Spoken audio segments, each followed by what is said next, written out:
So how about we kick off? All right. Everybody, welcome to a Fast for Admissions Smarty Decisions, a session where Eric Range and I are going to be talking about how AI agents, in this case, the whole agentic framework that we carry in the company, is transforming enrollment management.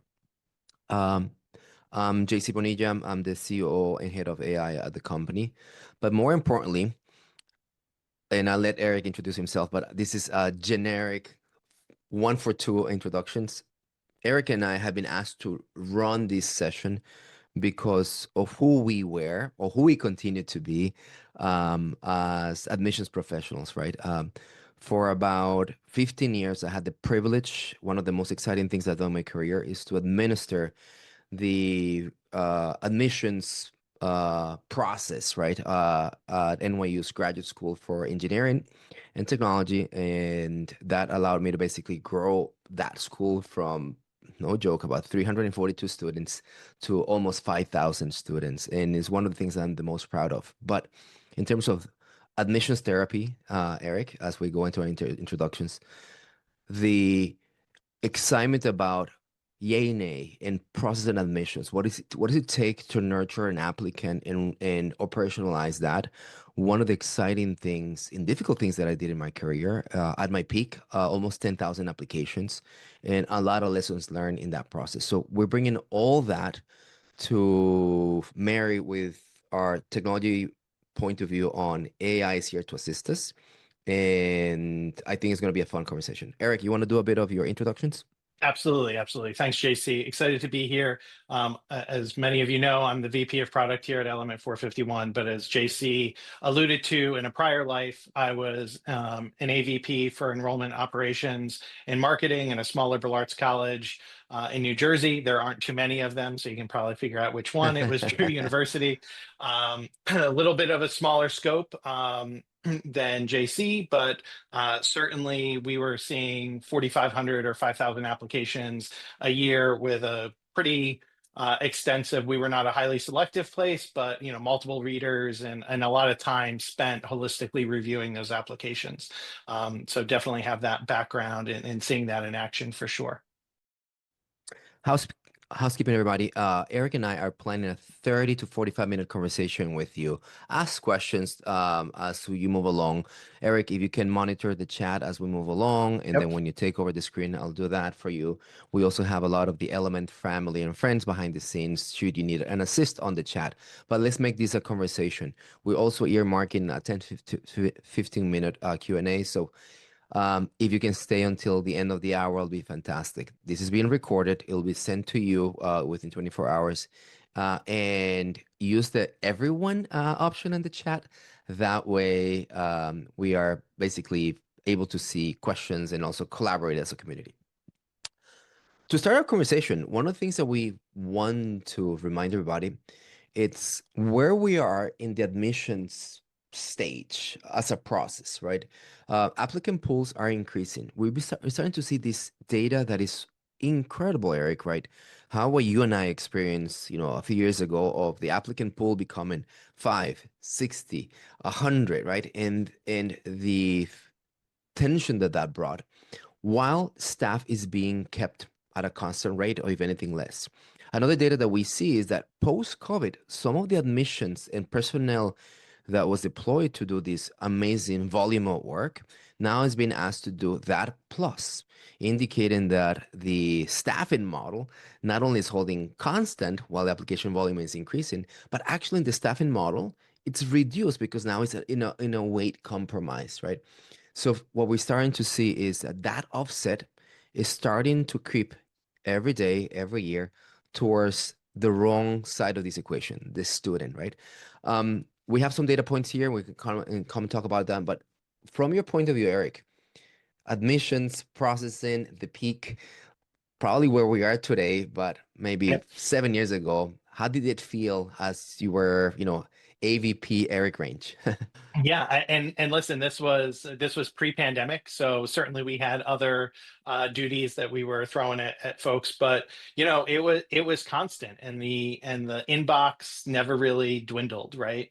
And here we're showing 15 to 30 minutes for a review of one application, but of course it drew. We actually did two reads, right? So um, you could see that Times first two. read take a half hour or even 45 minutes for the first read, and maybe that second read was closer to 10 or 15 minutes. So depending on your own in-house processes, we can be adding pressure at our individual institutions as well, but it's really just a constant pressure, right, to get through, and especially when you're marching towards a release deadline for a particular program. The number that we're visualizing here with NYU at 120,000 applications is actually at the top of the distribution of application volume. But the Yeah. generalization that we can do is that you, an institution that you're signing up today, you've received more applications than ever before. And I'm sure you're still in the hustle for it, but the resources are not keeping up with it, right? And the time intensive, these are resource intensive process, right? And it's slowing down the decisions that we believe is creating frustrations to both staff and assistants. But there's also something that didn't happen in my time, Eric. This amount of fraudulent applications that are starting to creep Mhm. up, this amount of I apply because I need to unlock resources that Microsoft is going to give to Google's going to give the Yeah. email and whatnot. It's such an interesting new problem. But fraudulent applications and the risk that they come in are here. Absolutely. They're here, and you're 100% right. It was not something that was really prevalent, 5, 10 years ago. But certainly there today, and is a real drain, especially on those open access institutions, right? The community colleges that, maybe aren't charging an application fee or don't have other barriers for very good reason, right? But those open access institutions are just getting bombarded with extra applications that, again, divert resources from the work we want to be doing with connecting with real students and connecting with real applicants, and getting them into our institutions, and into our programs. Did you have a holistic admission process, Drew? Would you consider holistic? How did that scope between everything is important holistic to more of a straightforward rolling admissions process? Yeah, we did a holistic review, Mhm. certainly academics, and we had our rubric around academics Hmm. with, recalculated GPAs, and, Right. what the criteria and a 1 through 5 scale. But we also looked at the other factors, right? We actually had a grit factor, where, so if you were overcoming certain challenges or what have you, we really looked at those students and gave them a grit or a perseverance score, and of course extracurriculars and all that sort of thing. So being able to look at all of that, but that's a lot of reading the essays in detail, looking at resumes, looking at transcripts in depth to really capture all of that information that might not just be route on the individual, application name, address, and so forth. You said grit factor. Yes. Oh, I love that. One of the most nuanced factors that we administered. We were bringing graduate students for a new discipline, urban informatics. So we're looking at global citizenship, and that required calibrations between faculty on essays and the programs of studies because no one, had studied urban informatics. So it was really interesting for us to derive that admissibility requirement and kind of operationalize it. But Eric, one of the things that everyone should remember is that when we start thinking about these ideas of admissions, like volume is up, right? And the staffing is Mhm. increasing now, right? Reviewing time is high or response time is low, right? Fraud is increasing. My gosh, morale is tanking. Sure, there's a whole layer of AI that is here to come and help. But the punchline that I want us to keep in mind, and we'll see in the next slide, is that it's just not a yay nay. It's just not a transcribing requirements per se, but admissibility in running an admissions office, it takes so many reps on answering the phone, responding to emails, planning events, creating FAQs, the assets and the resource or allocation, the orchestration, if you will, of administering admissions. it's time consuming. And I remember every year how we basically did a 3 day kind of slowdown to relaunch last year. Oh, no, I'm sorry, next year, and Hmm. how that whole orchestration, that kind of recruitment plan, it's planned out. So this is where I believe you and I spent a lot of time, and we did not have the tools that we have today, that they're not replacing people by empowering the teams that we needed to do, and they're activated on that. So, um, can you just basically give your 2 cents on not only the yay nay, but the whole orchestration of deploying an admissions experience for a student? Yeah, it's the whole gambit, right? You've got we used to call them campus experience Hmm. folks that managed our open houses and our daily visits and our campus tours, and of Experience. course, That was very right, progressive, by the way, Eric. You very, call it very experience.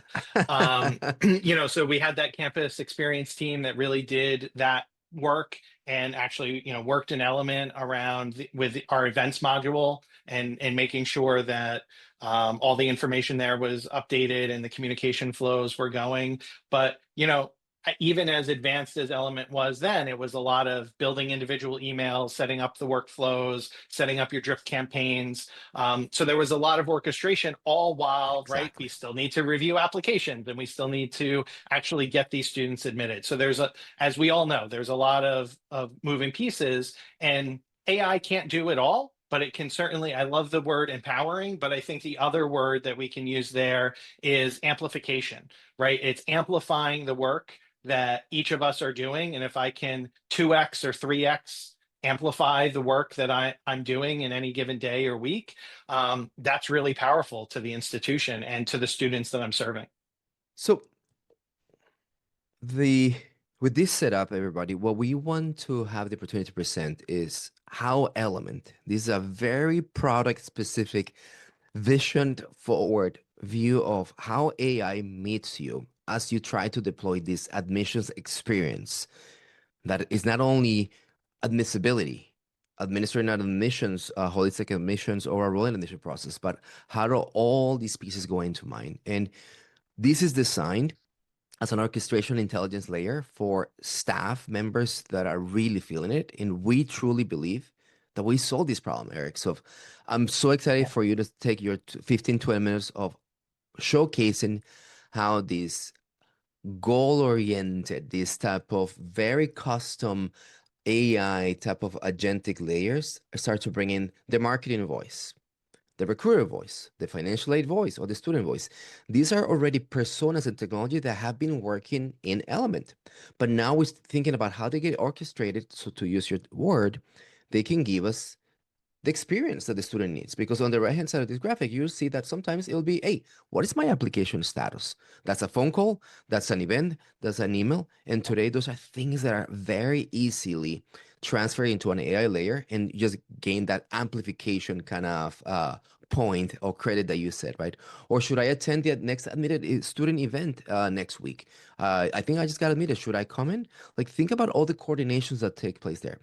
But obviously, one of the two exciting things that you're going to be showcasing is that we have deployed, or we're deploying, the first admissions reader agent that allows us to come and say, hey, maybe you're an auto reject. Have all the things that you need. Welcome to our wonderful university. Or perhaps turn that into a recommendation, right, for admissions. Or perhaps start looking into those applications should not even be moving into a queue that deserves our human attention, and they should be moved into the fraud workflow, and we should be addressing that way. Eric, what's your 30 cents here?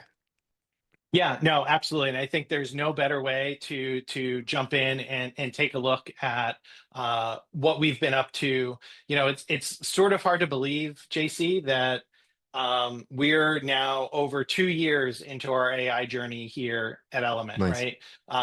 OpenAI and ChatGPT kind of took the world by storm in November of 2022, and we jumped right in feet first at the start of 2023 with, at that time it was BoltBot, now Bolt Assistants and Bolt Agents. Those initial ones really focused in on the student experience, and we've been improving them all along with these specialized skills and specialized voices around some of these things. admissions advisors and financial aid advisors.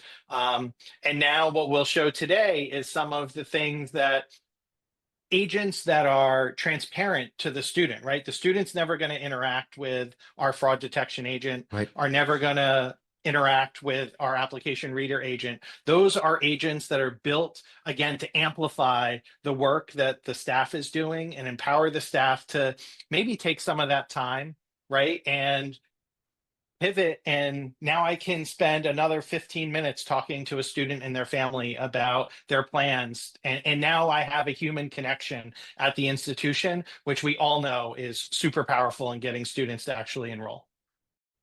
If the word orchestration here is intentionally codified in the AI practice, but there's a beautiful analogy that I want to lead. So, I'm prelude on the next slide. If orchestration means, they have a director, a conductor, and all these are different musicians and players, right? They're all coming to basically sing to a tune or a song, right? And this is an important distinction that we truly believe, right? And this is where AI really comes and does really good for us. That at its core, admissions fundamentally looks like a rubric, a system of rules, Mhm. criteria, and logic. And there is a place that AI crushes, does well, is through the systematization, the consistency, and the scalability of rules, criteria, and logic. Think about what this means, right? So, Eric, one of your most incredible taglines, my first read is my second read. I mean, that means that now I have the potential to not only save 30 minutes that we saw at the outset, but starting to get a incredible amount of recommendations of how this essay systematically has been reading against that, or the matching of curriculum from a transcript. I call statistics 101 what you called fundamentals of quantitative thinking. Same course, but just basically the title has changed. Or we've been talking about the stories that we used to have that I would get a student from abroad whose GPA it's 80 out of 100, and I need to transcribe that into a 4.0 scale. By the way, the 80 over 100 in that province is totally different than the 80 over 100 from another province, same country, same education Right. system, Yep. right? Absolutely. So all those type of things. So with this premise, if this is the song that we're playing to in the orchestration, how do you want to turn this into the showcase of what Element is doing and how our first agentic admissions layer is being unveiled today, Eric? So, JC, you talked about the rubric, right? And that's always been somewhat of the challenge of automating admissions processes, right? Hmm. Or getting systems to really follow those rubrics. Before AI, you would have to do that with a lot of if-then statements, and oh, if this is true, then do this, and you have all this branching logic, right? And that gets very complicated to set up. But now with AI, you can train and give instructions to your application reader agents the same way you train your staff. So we'll look at how we kind of thought about this in a moment. There was a question around the timing of these two agents being available. So we do have two agents that we're going to talk about right now. One is our fraud detection agent, and that can be run independently of the application reader. The fraud detection agent has actually been out and available to our partners since last fall. And we'll talk a little bit about how it works and see it in action. But we've had really great success with it so far in getting reports back from our partners that when we mark application as potentially high risk for fraud, 96% of the time it is a fraudulent application. And that was with doing almost no fine tuning whatsoever on the process. So we're really And Eric, excited about, yeah. can we just say more about why this accuracy is so high, right? This is just some of the secret sauce that we launch on this selection, right? It's them on geolocation, IP tagging, multiple things like that, right? So are you able to give some Exa- of those ex- details? Yeah. Exactly, exactly. So one of the things that is the secret sauce, right, is that yes, of course we can look at the application data itself and, hey, does this email address look like it belongs to somebody with that name, right? Like these sort of things like, oh, well, if the email address is Shirley, maybe that doesn't belong to JC, right? And some of those disconnects that are just assumptions, right? But there's a lot of things that we can see in our platform that maybe the actual application reviewer can't see. So here's an application that was submitted by my 17-year-old alter ego Patrick yesterday, and you can see the AI analysis has run 2 checks. And we're going to start here with the fraud detection agent. So if I open the fraud detection here, you can see that we flagged this as a low risk application, and then it actually gives me the reasoning behind that. Now, for a low risk application or a medium risk application, the reasoning may not be that important, right? But for to determine if a high fraud is legit or fraudulent, the humans that are reviewing these would definitely want to see kind of that information and how we arrived at that. So here for Patrick, you can see we've done a couple of things. We looked at how fast did that application come in? Is there some anomaly there where it's going super fast? And in this case, because I was pumping through a bunch of applications yesterday, I did this one in 5 minutes, and the AI saying, hey, this is a little borderline, like too fast to be maybe a legitimate application, right? It did happen during the day, not 4:30 in the morning local time based on where the IP address was. So that reduces the thought of fraudulent activity. No duplicate applications. The other pieces that we look at here are things like the email address. So Mhm. is this particular email address or that domain, has that been associated with fraudulent activity or phishing? And we actually connect to SendGrid that does a lot of this validation for us and scores those email addresses for us. We also look at the IP addresses for where the application came from and some of that behavior. Let's say the student had 3 separate sessions to complete the application, but their first session, the IP address came from Florida, the next one came from Serbia, and the next one came from India. Well, unless that student is actually flying around the world, not super likely that that's true. They could be using a VPN, but seeing that sort of raises a red flag. We look at the phone numbers and run those through a third-party rater as well. Is it a valid phone number? Is it a valid carrier? Has there been association with this number and problems with carriers in the past? So all things being equal, Patrick's application was rated by the fraud detector as a low risk for fraud.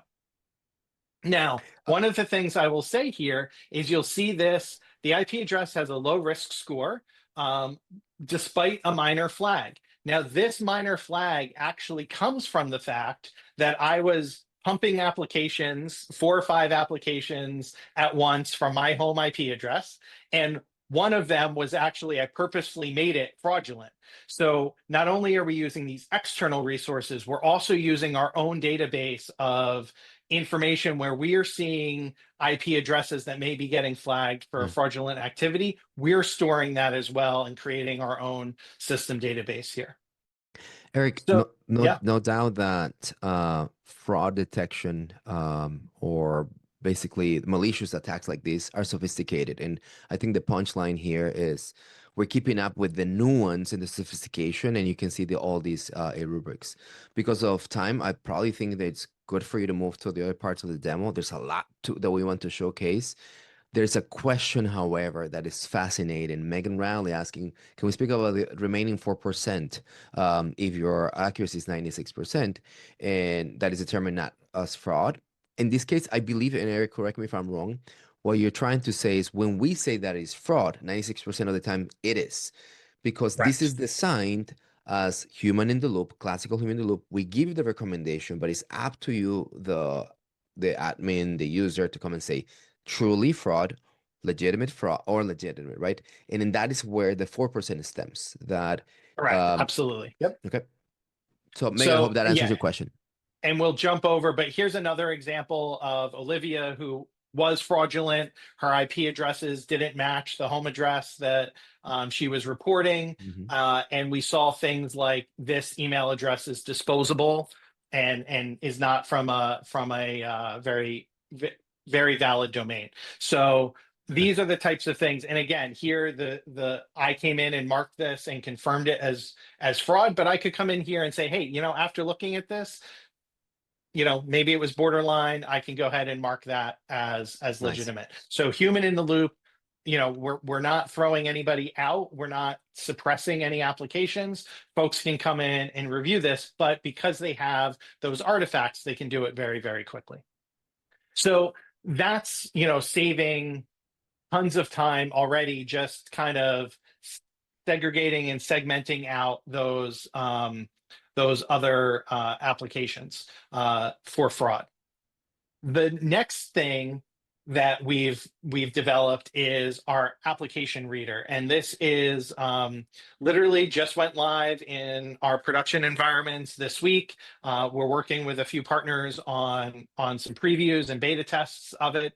So this one is not ready, is not out generally yet, but will be in the coming weeks. But what's really exciting about this is we came at this with, how do we explain to the agent all of these very individual processes, right? The rules and processes for NYU graduate school is different than what undergraduate admissions at Drew would use. Undergraduate rules at Drew are different than the theological school at Drew. So how do we get all of this translated into a way that the agents can understand it and is easy for our partners to set up? And very quickly, we sort of landed at this of, well, listen, we have the concept of criteria. That's how we're rating things in Element today with our staff. And we probably have a document out there, right, that explains to JC, hey, JC, when you score somebody on academic performance, this is how you do it, right? So this information is already there. So we actually allowed people to insert those rules into their individual criteria, and now we can evaluate the applications for that first read at whatever point in the process that you all deem is appropriate for that first read. Some of them are going to be right on submission. Some of them are, hey, wait until the checklist with all the documents are complete. You have total control of when this agent executes on this. And so this is the output for Patrick. So the reader has indicated that he's qualified. I can read each of these individually here and see each of these, but I'm going to come to the overview. So now I'm the second reader now, right? I'm the staff member. I can come in and very quickly see that the AI has marked this as a qualified applicant. I get a nice summary and why, and maintain consistent academic performance, GPA, strong standardized test scores, so on and so forth. And then I can come in and actually see the individual ratings for the individual criteria. So this is all in the rubric, and we'll take a look at that in just a minute. But not only is the reader agent telling me how they arrived at these various scores, they're actually showing me various pieces of Mhm. what documents they referenced to arrive at that conclusion, right? So here I can see here in the essay exhibits clear narrative and authentic expression of community service, and I can actually bring this up right here as I'm reviewing it. So it's telling me this is how I arrived at these things. Now, what I find a little funny is, although there are minor grammatical issues and a few typos, it does not overshadow the originality. ChatGPT wrote this, so shame on ChatGPT for having some minor grammatical issues and a few typos. Well, maybe But the student again, was not this could applying. be certainly real, right? Maybe the student was not applying to an English program, so Correct. ChatGPT is giving a pass. Eric, as you unpacked, I just want to give everybody a 10 seconds. What you're observing, it's always the interplay of the agentic framework that we're experiencing today as a society, that it can reason, it can act, right? And it can analyze. So these ideas that Eric is explaining, these products that we have built have reasoning components behind it, and we're surfacing, we're giving you all that transparency of how it takes place, and the action that in a way they are code to do will bring most of you users front and centered to come and facilitate where they should go next. But this idea of reasoning, adapting, and action, it's hard coded in a lot of these products that are being unveiled today. Absolutely. And what we're seeing here is actually kind of the setup screen. So while JC, you were talking, I came over to our Hmm.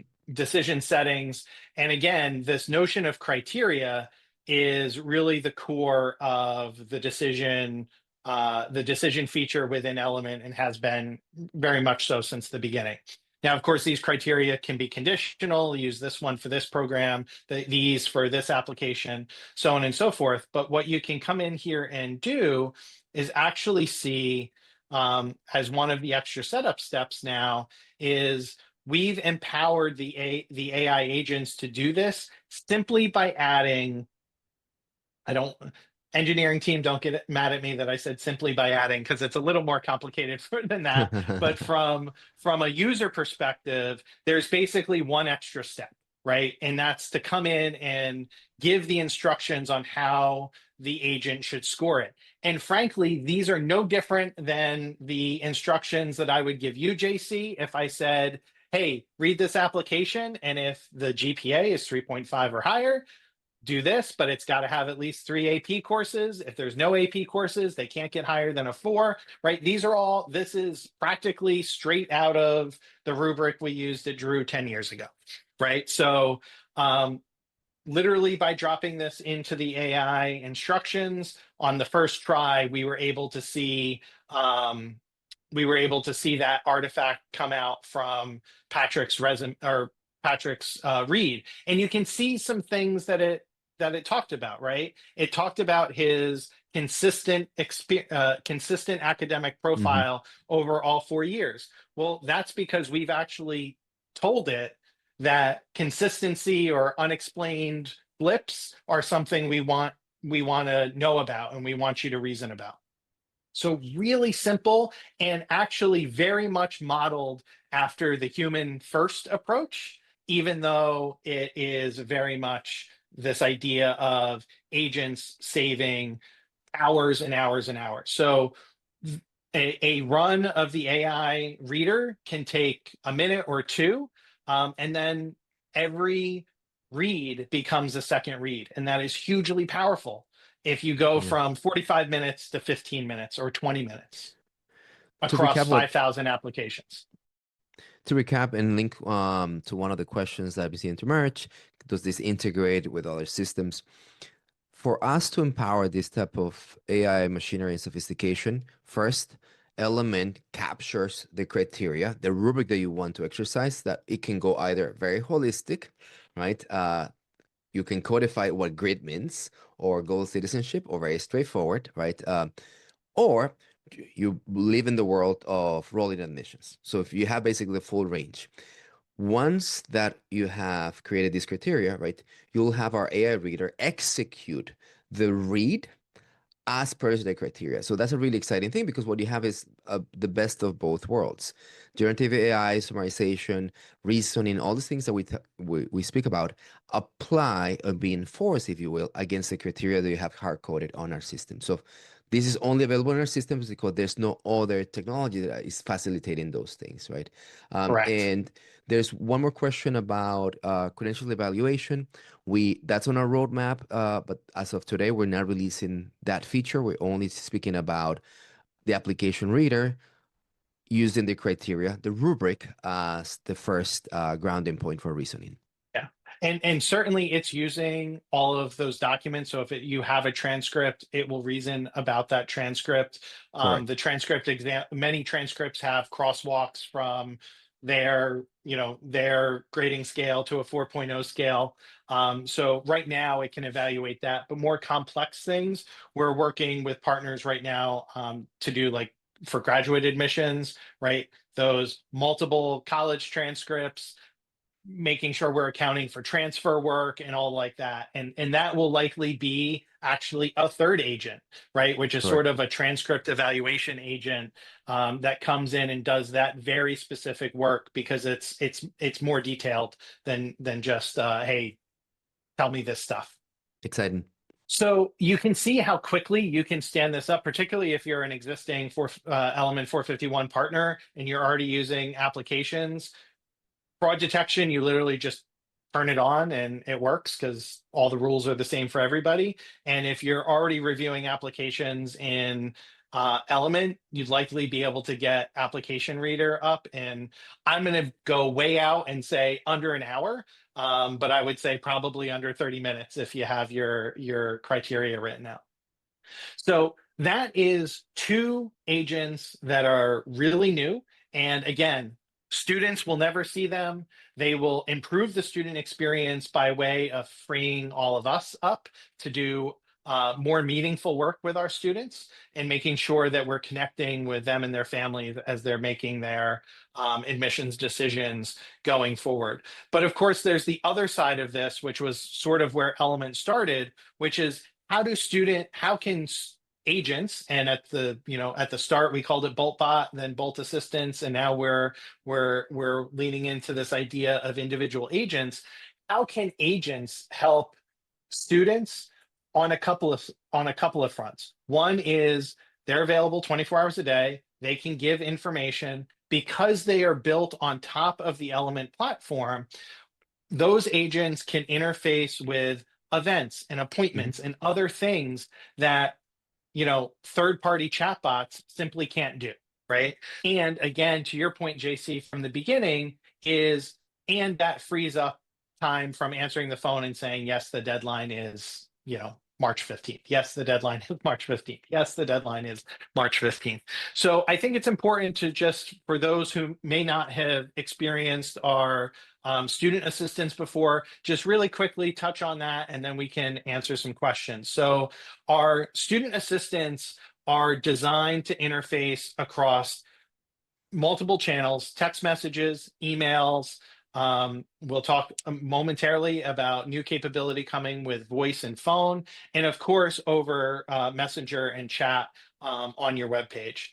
This particular example is in an application in one of our application sites where the student is actually logged in, but this could be on your .edu or any other web property that you can control. So there's the chat here in the corner, and I can open that chat and start a conversation with one of these AI advisors. Now, one of the evolutions we've made is actually giving personas and customizable personas and focusing and specializing these agents so they kind of have their own domain of knowledge. Just like JC, you have your domain knowledge, I have my domain knowledge, and we're specialized in what we do. So we're talking about admissions today. So let's talk to Alex, our admissions recruiter. And I'm going to start by asking about the application timeline. These starters are all customizable. You can set those up. And now, as a student, I can get information. I don't have to find it on the website. I don't have to go hunting around 7 different places to try to find it. Great. Here's the application deadlines. Make sure you prepare your applications. Awesome. Cool.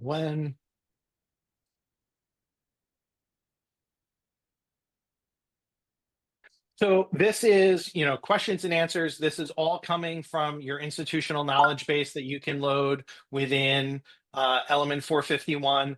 But of course, that's pretty basic, right? We're fetching the right answer, we're finding it. But again, because our assistants are built on top of our platform, we can do more sophisticated things like actually help students register for events instead of finding that event on the website. So we have a campus tour available on the 28th. Anything on the 31st?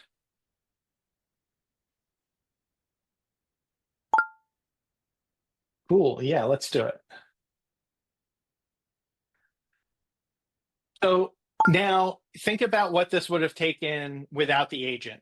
I'm here in the application portal. Now I have to go to the events page. I have to register. In one click, I'm able to come in. The date and time is pre-populated for me, and I can very quickly fill this form out. And I didn't have to find this on my own. The agent did that work for me and guided me to the resource that I needed without needing to find it on my own or doing a web search or what have you. So we can also do more personal interactions as well. So we can come in here and we can talk about, we can find out from Alex what my app status is. Now, to save time here, I purposely am in our application portal. So I'm authenticated here as Patrick. I've already logged in. So this agent knows who I am. If I were on the general university website, it would prompt me to say, I'm sending a code to your email. I need to authenticate who you are. And we'd go through a quick authentication process before we shared, any personal information or data that's relevant to the student. So here you can see that I'm filmmaking and cinematic arts major for fall 2025. I'm in review. Good, it got it right. Right there it is on the chip. But I have an admissions interview as a checklist item. Well, this comes as a little bit of a surprise to Patrick. I don't think he realized that, but we can continue to have Alex help us through this process.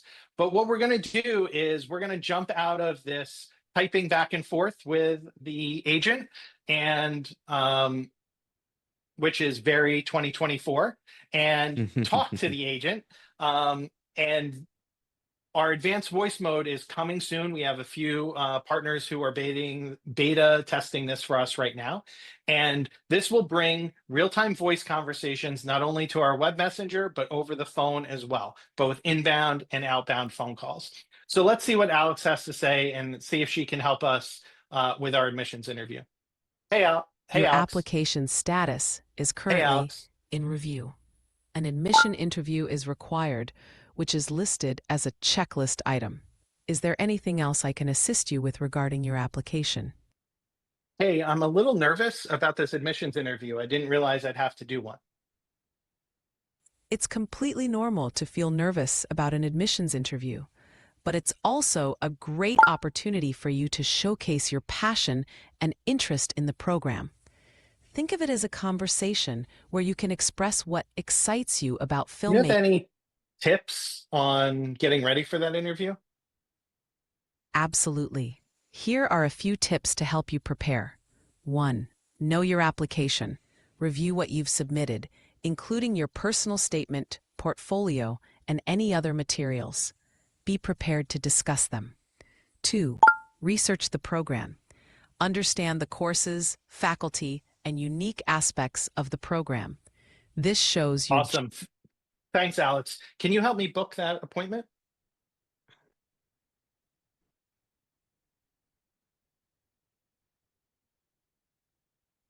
We can schedule your undergraduate admission interview with Eric Range at the Wesley House. What date and time works best for you within the next week? We have several slots available starting tomorrow. Let's do something on the 31st at 10 a.m. if it's available. Your undergraduate admission interview with Eric Range has been scheduled for March 31st. Thanks so at much, 10 Alex. I really appreciate it. Hey, Alex, I have one more question. Could you talk more about those admissions interview tips, but say it in Spanish? Because I'm here with my mom and she doesn't speak English really well. Claro, estaré encantado de repetir los consejos en español.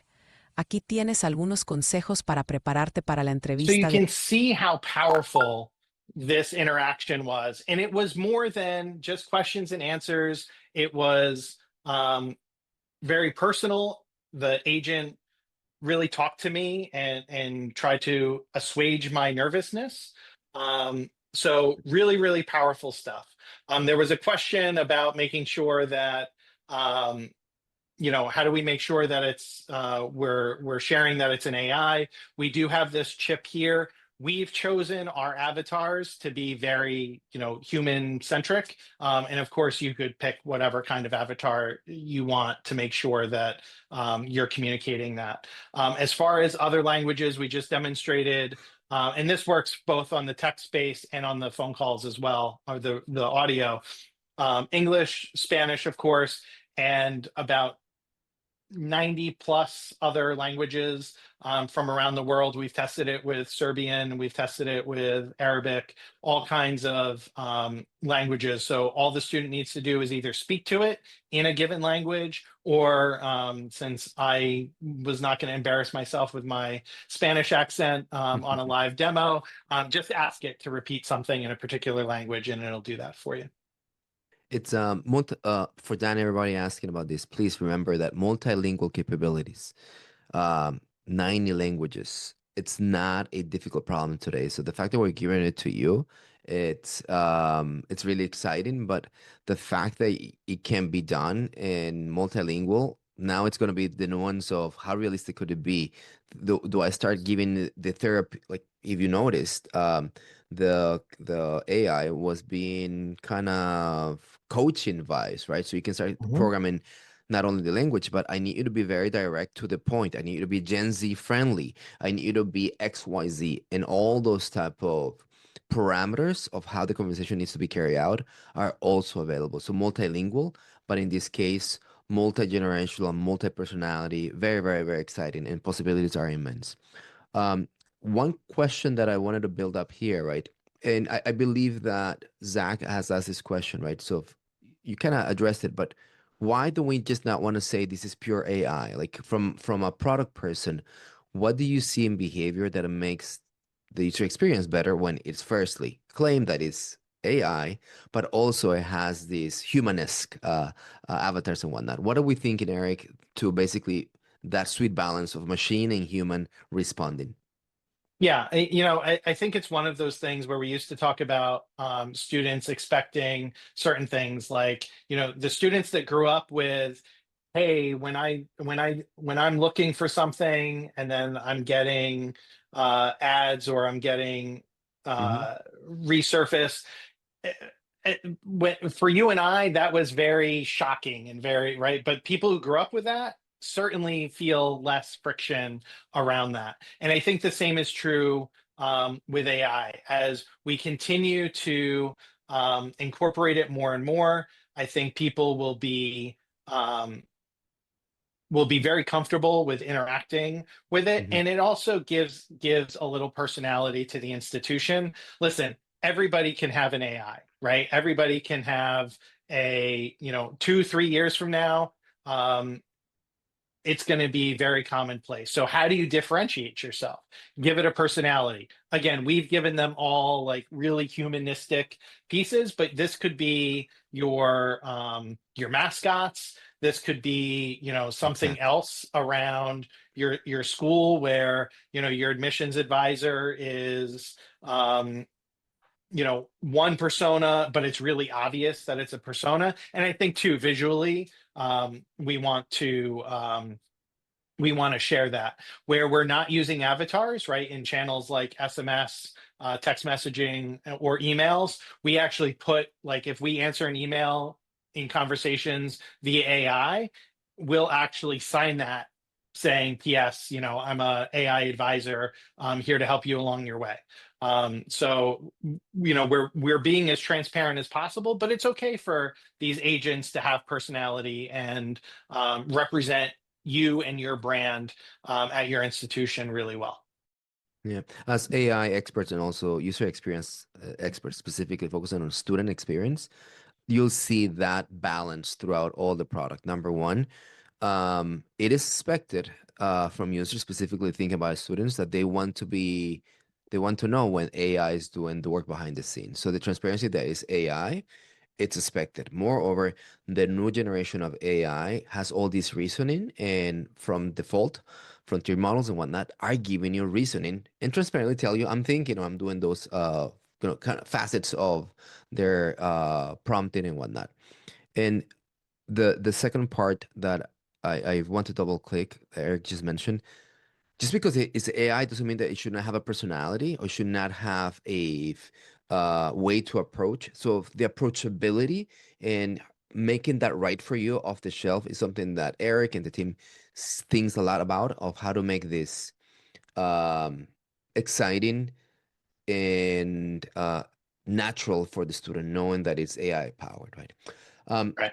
Eric, And two questions. Go ahead. yeah, just one thing. We never want to feel for for a student or a parent or anybody else to feel like they were tricked by who they were talking to, which is why we've elevated, these sorts of, prompts and markers all the way through the whole experience here. And these are hard coded. So like this Yeah. AI tag, when you deploy an assistant, it will say AI on it very specifically. And as I mentioned on the other channels, we actually send that message out that I'm an AI Right. assistant helping you. Yep. Yeah. Hey, Zach and everybody, there's a correction. If I'm actually saying that the students want to know that they're engaged by AI, if I did not say that correctly, my apologies, but it's 100% the transparency that is AI engagement and AI powered. It's a requirement. So I don't know if I said that incorrectly. Eric, going back to the complexity, the richness, if you will, of a reader. Can you expand on these two type of questions? Number one is, hey, like, this complexity of transcripts. How much can we Mhm. stress this today with the use cases? And think about, GPA translation. I have, the new ones of India, China, Turkey, US, and my portfolio is highly diversified through that. What are the tidbits that can be managed today with the product? Yeah. So as I said, we're certainly looking at this transcript evaluation agent as sort of a separate project, but we've been doing some proofs of concepts with real transcripts. We can generate transcripts, but then you know they're not as good than as the real things, right? So we've been testing that, and actually within the first afternoon, um, I had a student who had multiple college transcripts, some of which were overlapping, right, because of transfer work. So I had this transcript, but it was also reflective on another Mhm. one, and very quickly was able to get the AI to recognize that transfer work, not count it twice, do all the adjustments on, total college GPA across all those transcripts. Um, and obviously, as we get into the international scene and all that comes, there'll be some complexities there. And of course, high school transcripts in some ways are more complex than college transcripts because Of of the course. wider destandardization of, is it an A, a B, is it a 4.0, is it 100, is it an 80? So there's a lot there, but we don't see anything that will be insurmountable for the agents to deal with there. But again, that's coming soon. We have time for one more question, and if not, I'll take over the screen.